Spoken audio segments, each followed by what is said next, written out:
여러분들은 기업에 투자를 하실 때, 주식을 매수를 할 때 어떤 부분을 가장 눈여겨보시는지 궁금합니다.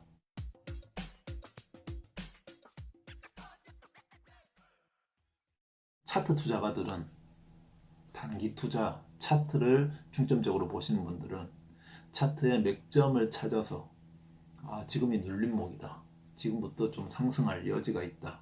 그러면 투자를 한 다음에 그 손절매 그런 선을 그어놓고 그 선을 이탈하지 않으면 계속 보유하고 선을 이탈하면 이제 손절을 하는 뭐 그런 이제 단기 투자의 영역으로 보시는 분들도 있고, 그리고 이제 시간 단기 투자를 할 때는 매일 9시에 장 시작할 때 그때 이제 가장 많은 거래량이 붙는 종목을 따라가서 어느 정도 수익을 먹고 그리고 나오고, 그리고 쭉 장 중간에는 좀 휴식을 취하시다가 장 막판에 또 잠깐 주식이 급등락을 보일 때 그때 가장 거래량이 또 많이 실리는 종목에 또 투자를 하시고, 그리고 장 마감에 샀다가 그 다음 아침에 또 파시는 그런 전략을 하시는 등등 뭐 여러 가지 이제 단기 투자를 하시는 분들은 그런 부분들, 그리고 뭐 볼린저 밴드를 그어놓고 볼린저 밴드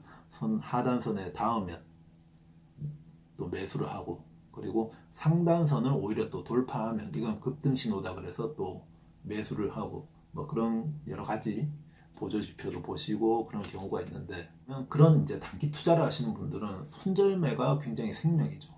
칼날같이 정말 끊어줘야 되는데 손절매가 생각만큼 쉽지는 않습니다. 저도 이제 단기 투자를 좀 오랜 동안 해봤던 사람으로서 손절매만큼 힘든 것이 없습니다. 내가 이제 손절매 했을 때 또 그때부터 또 올라가는 경우도 있고, 그러면 심리적으로 막 흔들리고 심리적으로 일단 깨질 수밖에 없는 것이 단기 투자의 영역이다. 그래서 단기 투자에서 성공하신 분들은 굉장히 극소수입니다.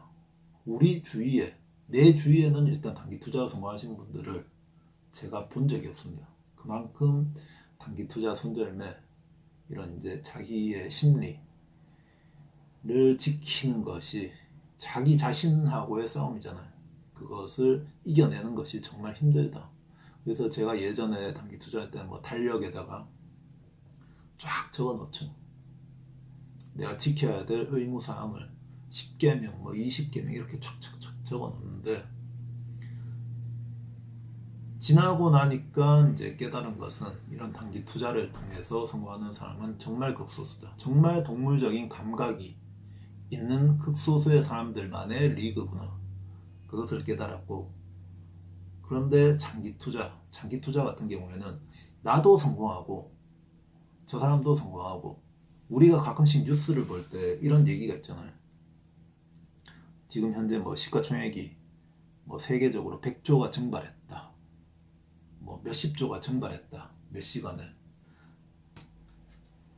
그때 이제 손절매를 다 손절매 하면 다 잃는 거죠.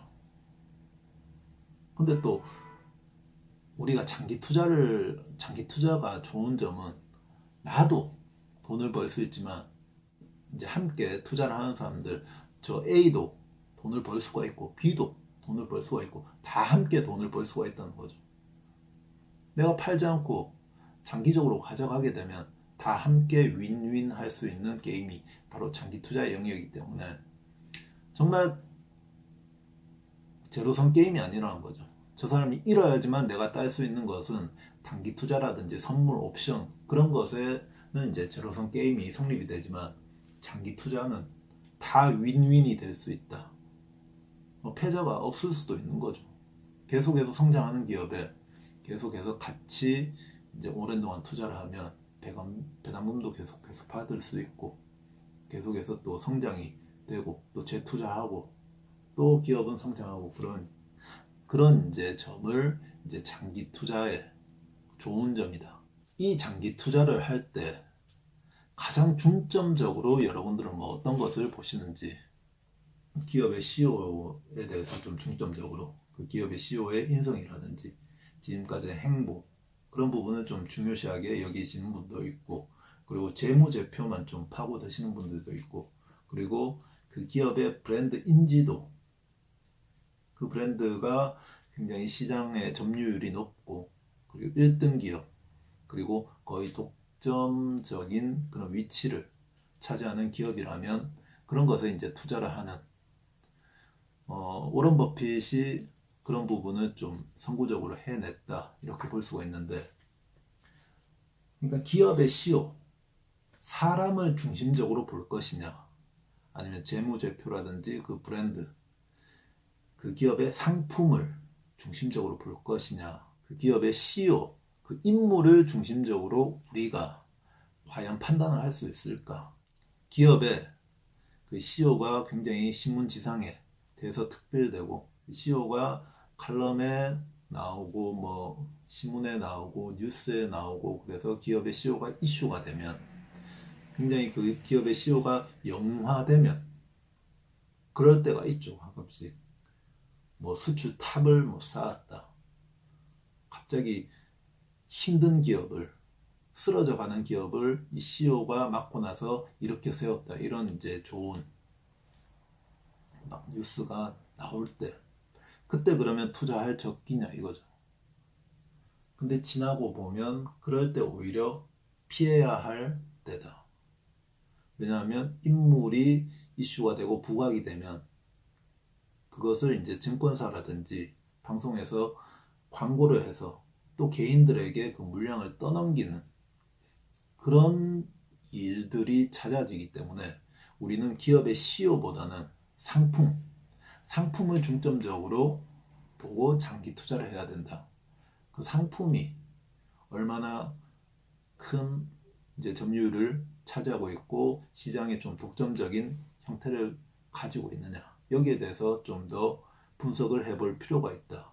우리가 기업의 CEO에 대해서 100% 알기는, 개인들이 알기는 굉장히 힘듭니다. 우리가 뭐 기업의 CEO와 같이 점심 식사나 저녁 식사를 해볼 수 있는 것도 아니고, 그 기업의 CEO가 평소에 어떤 행실을 하는지 우리가 알 수는 없기 때문에, 뒤에서 진짜 분식 회계를 할지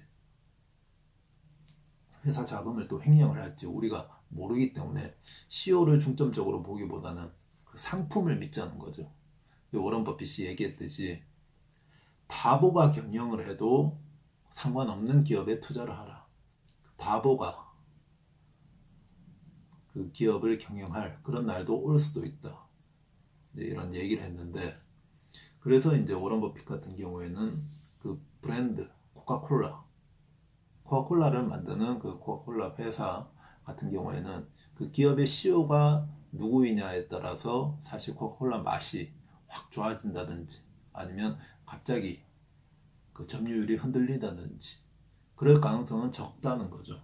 그래서 우리나라에서도 그 제품이 굉장히 브랜드 인지도가 있는, 뭐 예를 들면 CJ 제일제당의 비비고 같은 만두 중에서는 굉장히 최강자잖아요. 근데 이 비비고가 우리나라 입맛도 사로잡았지만 그 미국에서도, 미국의 지난 몇십 년간 그 냉동만두 업계에서 1등을 했던 중국 업체를 물리치고 지금 현재 비비고가 1등으로 올라섰다. 브랜드가 어떻게 되어가고 있느냐, 그 브랜드의 장악력, 그런 것을 좀 더 우리는 보는 것이 훨씬 쉽게 투자를 할 수 있는 부분이다.